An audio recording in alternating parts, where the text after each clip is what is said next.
Good afternoon. It is Saturday, March 16th. I'm Yubna Naufal, and these are today's headlines.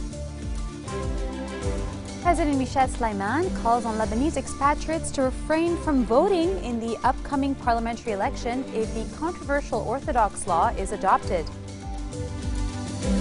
Britain and France continue to call for a lifting of the Syrian arms embargo after EU leaders rejected at the Brussels summit. And after 2 weeks of tense negotiations, Western and Muslim nations agree on a landmark UN declaration on combating violence against women and girls. President Michel Sleiman reiterates his call on Lebanese expatriates to refrain from voting in the event MPs adopt the controversial Orthodox Gathering electoral proposal, which he describes as a sectarian voting system. Sleiman says at the Lebanese embassy in Ivory Coast, where he is currently now, that he hopes expatriates will never vote or choose to vote for MPs based on their sect. Sleiman, who is an official visit to the African states, has been rallying against the adoption of the Orthodox Gathering proposal, which has won the support of the majority of Christian parties, as well as Hezbollah and the Amal movement. The draft has been endorsed at the parliamentary committee level. Head of Public Secondary School Education Teachers Association, Hanna Gharib, doubts the government's intentions in funding the wage scale for the public sector and demands that Prime Minister Najib Mikati dictates a cabinet session for it next week. It is our right to know how the government will fund the wage scale, Gharib said at a sit-in organized by the Syndicate Coordination Committee near the Finance Ministry's Revenues Building in the area of Bshar al-Khoury in Beirut. He reiterated that the SEC, a coalition of private and public school teachers and public sector employees, rejected funding the scale at the expense of those poor and those with limited incomes.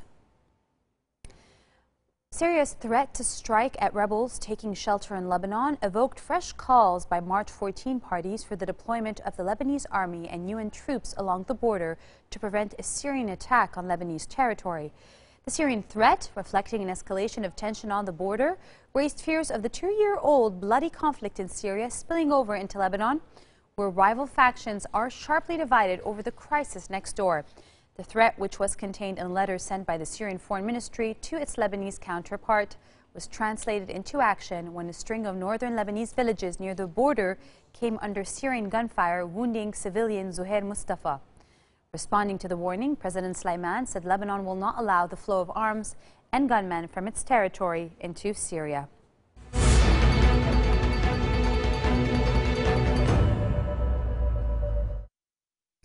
Syrian rebels have taken control of the east and west entry points of Damascus, where intense fighting has effectively shut down the country's main international airport to anything but military flights.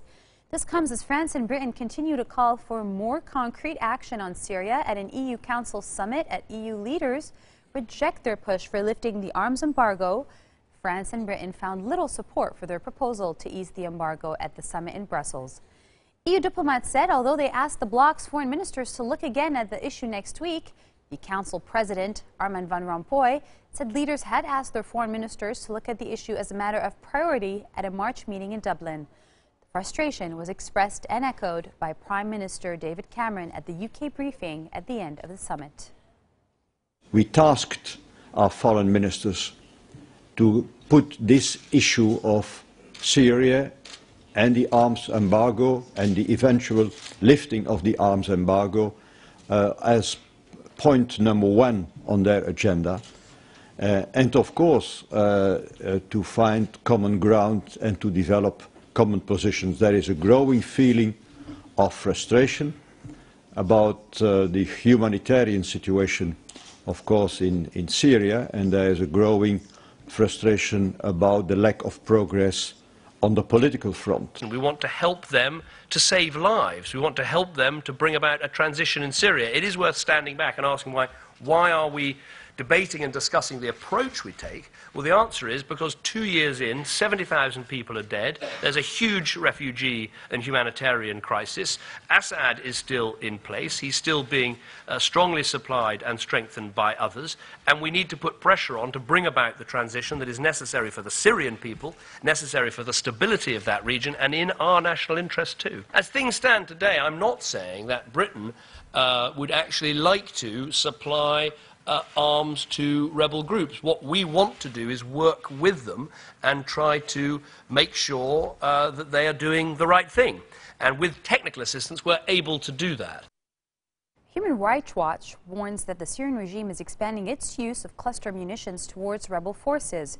Based on data collected from field investigations and analysis of videos posted online by the activists, the watchdog identified 156 uses of cluster bombs in the past 6 months. Syria is not a member of the Convention on Cluster Munitions, which bans use of the weapons as they leave unexploded bomblets that kill and maim victims long afterward. Steve Goose, director of HRW's Armed Division, claimed all nations that have joined the treaty have a legal obligation to speak out and condemn the Syrian regime's ever-expanding use of these weapons. Goose laments no preventive action has been taken yet. Coming up next, Pope Francis I calls for a more austere Catholic Church and reveals the reasons why he chose his name. Stay with us for the story and more.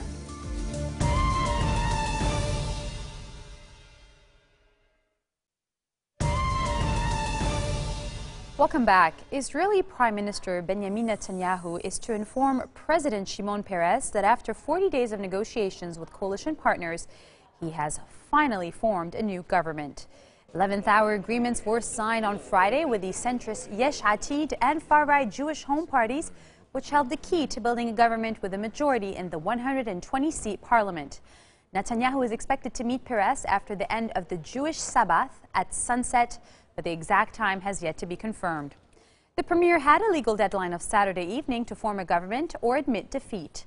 Completion of the new lineup comes just days before a milestone visit by U.S. President Barack Obama. Speaking of which, President Barack Obama tried to turn the page on bitterly partisan fights over energy policy, focusing the first energy speech of his second term on proposing a modest new fund to support research. Obama toured the Argonne National Laboratory outside of Chicago, known for its research into advanced batteries used in electric cars, before speaking about the need to find more ways to wean cars and trucks off oil. We think that it would take over a year or so for Iran to actually develop a nuclear weapon, but obviously we don't want to cut it too close. If we can resolve it diplomatically, that's a more lasting solution.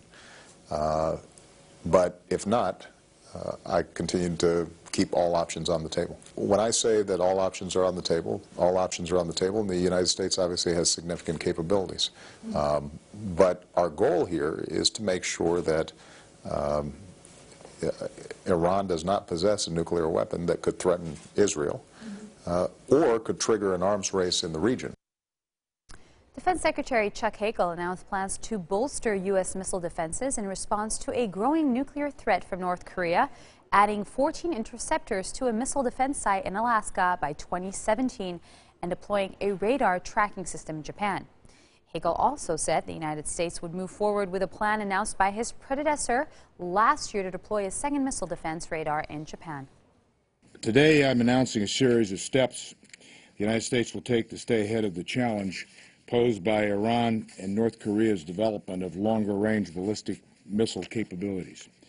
The United States has missile defense systems in place to protect us from limited ICBM attacks, but North Korea in particular has recently made advances in its capabilities and is engaged in a series of irresponsible and reckless provocations. The reason that we're doing what we're doing and the reason we're advancing our program here for Homeland Security is to not take any chances, is to stay ahead of the threat and to assure any contingency, and that's why we've made the decisions that we have.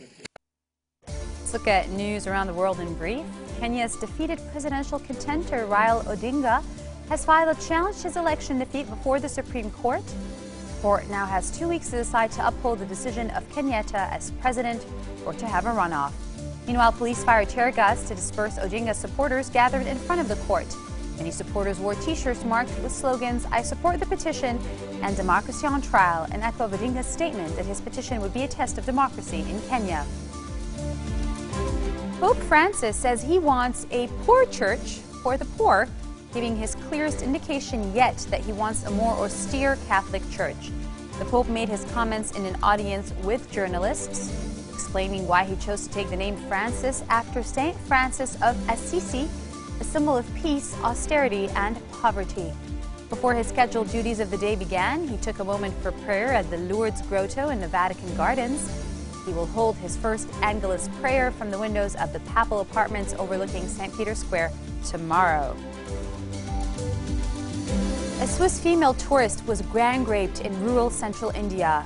The woman was on a cycling trip with her husband in impoverished Madhya Pradesh state when 7 to 8 men attacked the couple at night, tying up the husband and raping the wife in his presence. Local police adds that the attackers also stole money and a mobile phone from the couple, and this comes just months after thousands of women took to the streets to protest against India's treatment of women following the fatal gang rape of a 23-year-old student in New Delhi last December. All right, this is an important news following this one. Muslim and Western nations have overcome deep divisions to agree finally on a landmark UN declaration on combating violence against women and girls. The declaration, which states that violence against women cannot be justified by any custom, tradition, or religious consideration, was passed after 2 weeks of intense negotiations between the 193 UN member states. The declaration was announced after Western nations toned down demands for references to gay rights and sexual health rights, while delegations from Muslim nations ended their threats to block the declaration due to its references to abortion rights. 6,000 NGOs were in New York for the convention, all of whom erupted into cheers and wild applause when the accord was announced at the UN headquarters. The last attempt by the UN Commission to agree on a declaration on violence against women ended in failure in 2003. On that note, we end our bulletin for today. Let me remind you of today's top stories. President Michel Sleiman, speaking from Ivory Coast, calls on Lebanese expatriates to refrain from voting in the upcoming parliamentary elections if the Orthodox law is adopted. Britain and France continue to call for lifting of the Syrian arms embargo after EU leaders rejected at the Brussels summit. And after 2 weeks of tense negotiations, Western and Muslim nations agree on a landmark UN declaration on combating violence against women and girls. So your Saturday headlines live here on Future Television. I'm Yumna Nofat in Beirut, wishing you a good Sunday. Have a good time.